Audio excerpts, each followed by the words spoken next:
Good evening, everyone. Welcome to the Town of Amherst Historic Preservation Commission special meeting for January 30th, 2025 at 6:30 p.m. May I have a roll call, please? Mancuso, Present. Amplement, Present. Swartz, Here. Waterman Culpa, Hershey, Kenzie, Wright. For the town, Fidel here, Quinn, Alba, Here. Howard. Okay. All right, thank you. I'd like to make a motion to open the public hearing for 4467 Main Street as a local landmark nomination. Do I have a second? Mary Lou Mancuso, I second. All in favor? Aye. All right, motion carries 6-0. All right, so what we've done is put together a slideshow. I have a few slides that I'm going to go over first. And then we will have a public hearing after that. Do you want to say? Okay. So let me go over the procedures and ground rules, excuse me, for public hearings. First, the petitioner will present to the commission on the agenda item. Since we have taken the petition ourselves and edited it, we've become the authors of that. So I will go over the items that we've received. Number two, the commission will ask questions and converse with the petitioners, which we've already done that portion, but we can certainly have, the petitioner is here in the audience today and make comment. Number three, the chair will then ask if anyone from the public has comments on the agenda item. The public questions and comments are to be directed to all commission members. Number four, the Preservation Commission will ask the petitioner to address any questions or comments from the public. And I have a laser pointer apparently if I need to. The presentation, we have up to 15 minutes to give our presentation of what we received. And then we've got a comment by the neighborhood resident spokesperson. I believe that will be Ms. Black. Can take up to 15 minutes. And then we will have individual speakers have a 3-minute limit on their comments for this public hearing. Real quick, criteria and designation of landmark sites and historic districts, 121.6 in our statute. One is notice of proposed designation. 30-day notice is given prior to a public hearing. We had a little more time in this case. Notice shall describe the property proposed for designation and summarize the action, proposed date, time, and location of public hearing, which we're here tonight. Number two, Historic Preservation Commission public hearing. The public hearing notice must be published by the town clerk. We've done that. And then we make a recommendation after we've heard everyone's comments. Number three, depending on how this board votes, the town board holds another public hearing, and then they are the people that vote to designate or reject the proposed designation. Before I get into the details of the application, I wanted to go over the timeline. We received this from the petitioner March 18th. And it showed up on our agenda during our April 2024 meeting. In May 2024, we decided to move forward with conducting research and finalizing the designation record. We actually continued that until our December meeting, where we voted to hold this public hearing.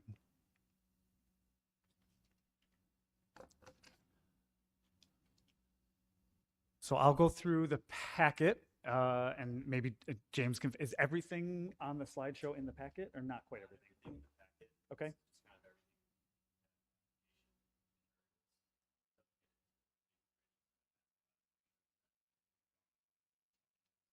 Okay. So the first item is the actual landmark application or designation application form, which we have altered or added to, excuse me.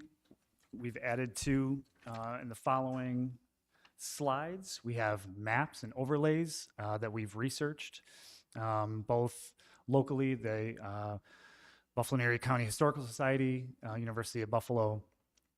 We had access to overlay or maps that we could overlay to find that the existing structure matches the historical demarcation on the map. We've got some photos here. These are photos that were taken by, those are Google Map photos. Yep. All right, so there we go. There's my reference to the 1932 Sanborn map. I believe that was located at the University of Buffalo. Yep. I believe that map was located at the Buffalo History Museum, 1936. This is an image from 1965 that was located at the Buffalo History Museum. And again, the map, or an aerial, excuse me, from 1965. That's you got? Okay. We also have some backup documentation about Snyder, New York. Main Street, 4467 historical narrative was put together by the petitioner. We have an architectural summary, and then I myself wrote an architectural narrative that's attached in the packet. I then notated all of the articles that we received that were researched by quite a few people. We got plenty of articles stating the events that occurred at this location. And then we've got our pictures. We also had Ms. Wright go to Town Hall and find some documentation of a public an improvement project to the site. These are attached to the back of this. I believe it's 1965 was when he's from. Yeah. Yep.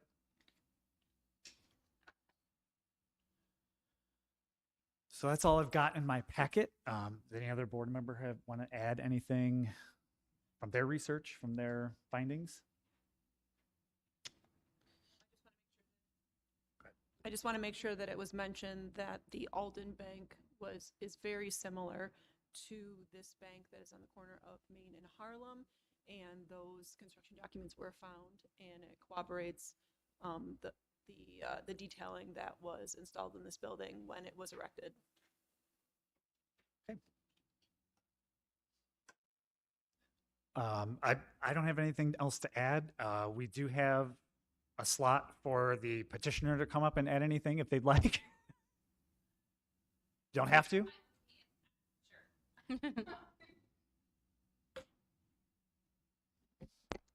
Jessica Black, 79 Fruhoff. I wasn't planning on speaking, but I can talk about this because I put it through. My main reason for doing this was because there are 4 corners in Snyder, Main and Harlem. And this is on the southwest corner. On the southeast corner is the Beck's Hotel, the Froman Lawyer Building. Next door to that, that house was demolished recently. It was a house from the 1800s. There's a building on the top of Fruhoff that was demolished from the early 1930s. There's several historic commercial buildings in Snyder, and lately there's a trend of things being torn down. So my main justification with going forward with this and trying to move this along was that I wanted something that's iconic to Snyder to stick around and be a part of the community for as long as it's been a part of the community. It was built in 1929, as you know, or opened in 1929. You already talked about that. Its functional use has stayed the same for almost 100 years, which is pretty remarkable. It's always been a financial institution in Snyder. So members of our community have been able to bank there since 1929, which is really pretty amazing. The first original shareholders were people of Snyder. Joseph Copland was on the board. Alan Gardner was on the board. There were several other notable Snyder residents on the board. Those are really interesting facts. Architectural stuff aside, it's iconic to our area, and we walk by it every day as neighbors and community members. We use it. It's my bank personally.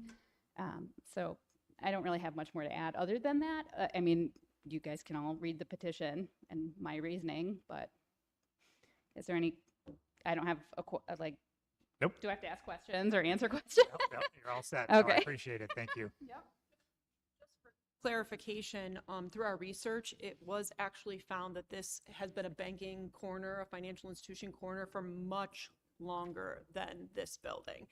Since the inception of Snyder, it has always been a banking corner. Yeah, since the 1800s, it has always been a baking facility. All right, thank you. All right, so now we will move on to the next portion where we will give individual speakers 3 minutes to come to the podium and comment on this open, public hearing. Thank you. And if you could please come forward, state your name and address for the record. Thank you.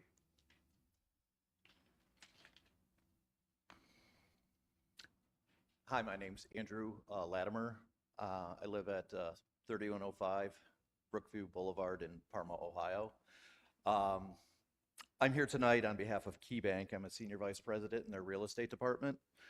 And I'd like to thank the chair for the correspondence indicating the commission's willingness to have the public hearing open for 30 days to give KeyBank, the owner of 4467 Main Street property and a longtime participant in the Amherst community, time to understand the proposed designation and to provide any comments and information KeyBank has concerning the bank branch building. To date, KeyBank has not had time to review the information concerning the proposed designation. The information in its possession regarding the building or to prepare a response to the proposed designation, because the December 20th, 2024 letter from the town to the with the application for the landmark designation made by Ms. Black on behalf of the Freuhoff Chateau homeowners, it was not received by the correct party within the bank. So we were delayed in getting started with actually understanding the overall implications of what was going on here. I'm happy to be here tonight. I'm happy to hear the information provided by the commission and the applicant and other members of the public, and we look forward to providing the commission with KeyBank's response to the proposed designation. We do take this application very seriously, and we're concerned about having the building designated as a landmark. Thank you. Thank you. One moment. I'd just like to remind everyone what the purpose of this public hearing is for. It's actually for the collection of documentary evidence to support or modify the application that has been submitted. So if there's information that has been deemed incorrect by research, then that should be given to this commission and to the town. If there's additional supporting information to this application, it should also be given at this time. Or if this public hearing is held open, in writing to the town to be included in the body of work. Thank you. Thank you. Please, thank you.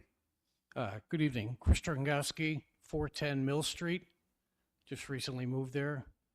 Previously, I lived 60 years on Amherstdale Road. I banked at this particular location for the last 35 years. To say that this has any type of historic value is quite a stretch, in my opinion. I also sit on the town's planning board. My personal opinion, this is a weaponization of the Historic Commission targeting buildings in Snyder. This should be there's no justification for landmarking. Potentially you're taking value away from the property owner. To say that the building is 80, 90, 100 years old, well, there's lots of buildings in this town that are 80, 90, and 100 years old. If you were to start landmarking all of those, I can remember what is now an empty Denny's. That used to be a gas station when I grew up. And behind that gas station was a field where we used to have our little campsite there. So, and I remember when the YMCA was there, in that building, and no one ever questioned historic preservation on that building, and it was torn down, and look what we have there today, a wonderful building.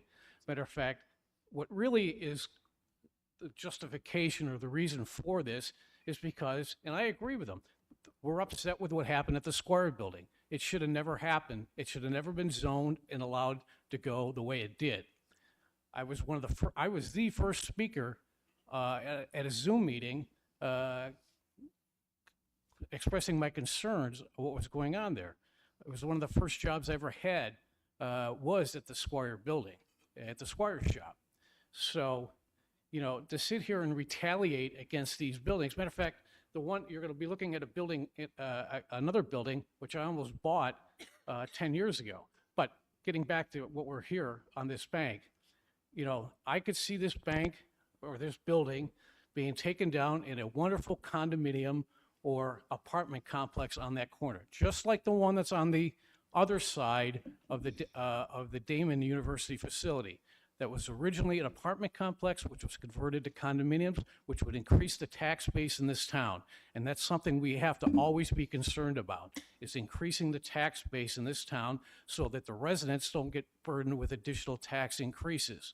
So I just think this is a tremendous a wrong. It's a taking of the property, and I just don't believe it should be approved. Thank you.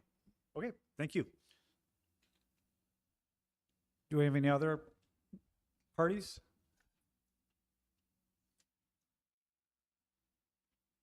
Hi, everyone. John Candy from Whiteman, Osterman, and Hannah.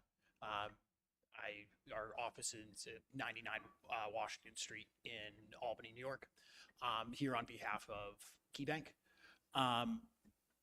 Mostly, and I know this is a public comment period, but I did, and as my client said, we're just barely getting into the process. I've been on this case for about less than 24 hours. But I guess I have a couple of questions that maybe the board would be willing to answer for me, because it wasn't necessarily clear in the packet that we did eventually receive.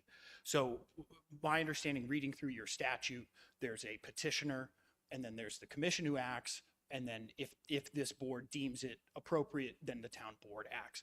Now, Chairman, you said something along the lines of this commission has taken over as the petitioner. Can you elaborate on that a little bit for me?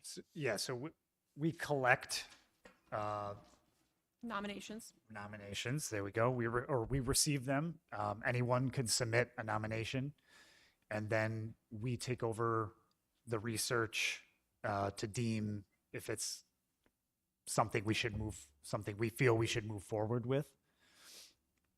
This board is actually the only body that can submit to the town board an actual nomination for local landmarking. Okay, right. So now I get it. You receive the application, and that's when it leaves the applicant's hands, and you guys take over. Is that generally how it We goes? compile all the research. Right. It either the petitioner has done or we have done, and then now we open a public hearing to determine if there's more to be gathered. Yeah, more to be considered in the application. Understood. And everything that was in this packet dated December 20th, that's your complete record? Because you spoke about, I believe you said you authored a architectural narrative. It looked like there was one page in there. That was authored by you? Yep. Okay. Yep. Is there anything else in here that was authored by anybody other than the petitioner? Other than the newspaper articles, whoever wrote Yeah. those at the time, that was Right. But there was a property narrative. I think, more of a historical narrative rather than an architectural narrative. Yep. That was authored by the petitioner. Petitioner, Some, yeah, I believe so, yeah. some of the supplemental material was supplied by members of this board. Okay, yeah, I'm just trying to understand the authorship of everything in here. Preservation Buffalo wrote your application? No. Okay, got it.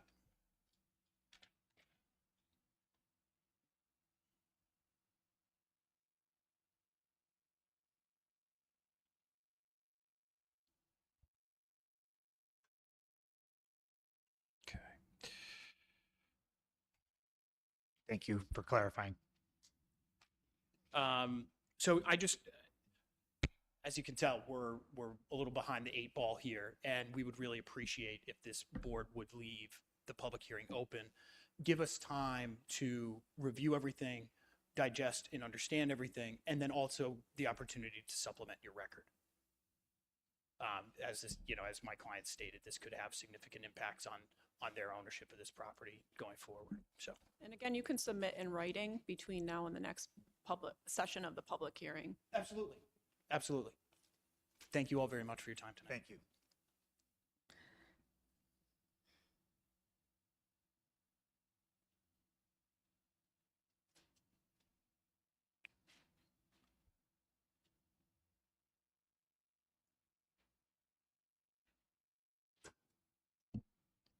Good evening, board members. My name is Jane Cox. I've lived on Harlem Road in Snyder for 47 years. In a house built by my grandfather in 1920 and continuously lived in until we bought it from him. So I am very familiar with the Main and Harlem area of Snyder.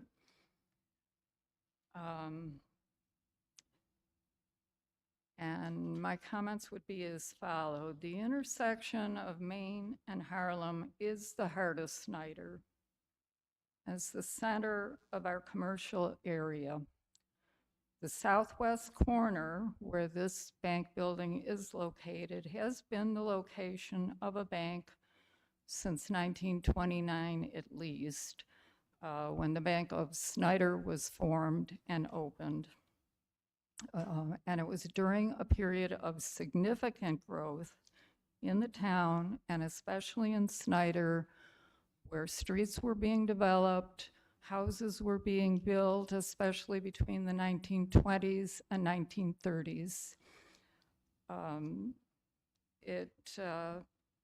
There were subdivisions of new homes, and schools were being built. The Harlem Road School was built at that time. The Amherst Central High School was built at that time.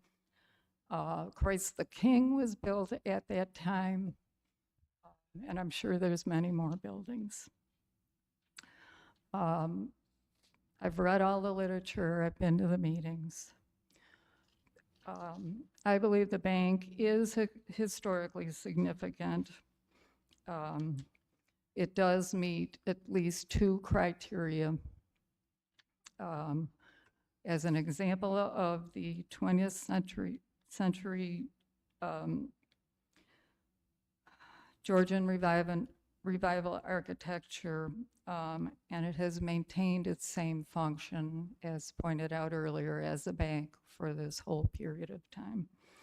And it was established for the neighbors that lived in Snyder. In addition, because it is a unique location at this intersection and very highly visible, it represents an established and familiar feature for the neighborhood. I want to thank Jessica Black, Hallie Bright, and the members of the commission for the research that they've done, bringing this forward. I hope this won't be much more of a drawn-out process. It's been in the works since last March. I don't know where the bank people have been.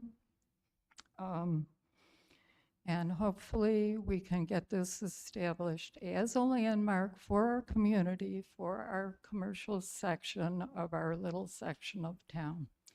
Thank you for listening. Thank you.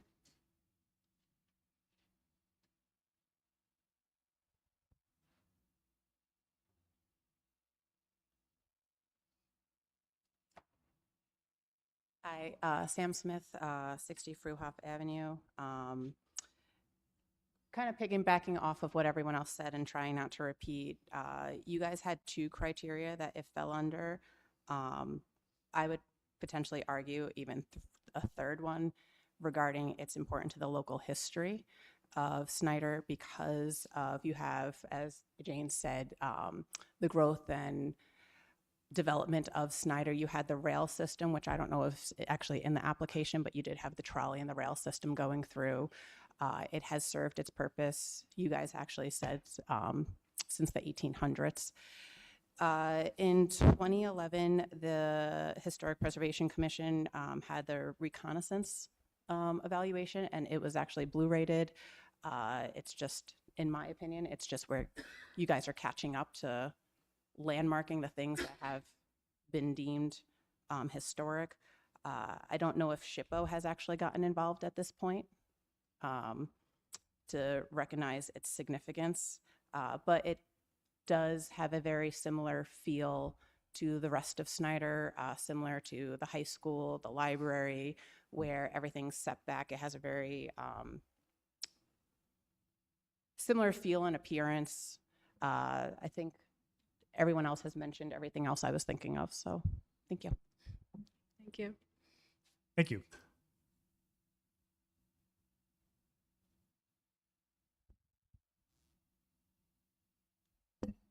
Good evening. Eric Anson, 57 Fruhoff.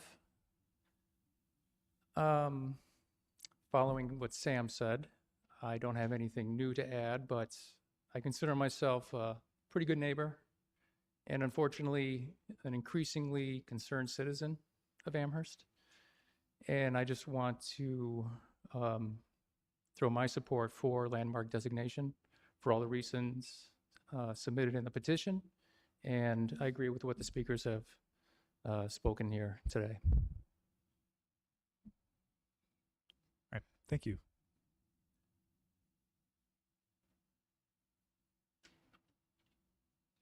All right, does anyone else wish, any other new members of the audience? If not, I will go ahead and make a motion to close. Nope.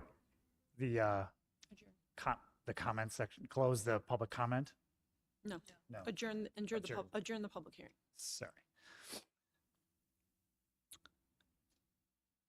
All right, so then.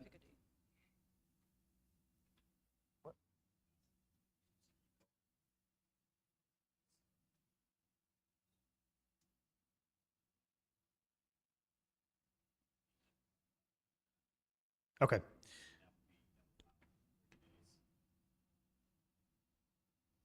Right. Yep. So we are going to take into consideration the letter we received from Key Bank, and we would like to keep the public hearing open. So we will set a date for, we're going to set it at the meeting, or do you want to set it now? Isn't it going to be on March 11th? Yeah. So our next meeting is beyond the 30-day period. Our next meeting after that is March 11th.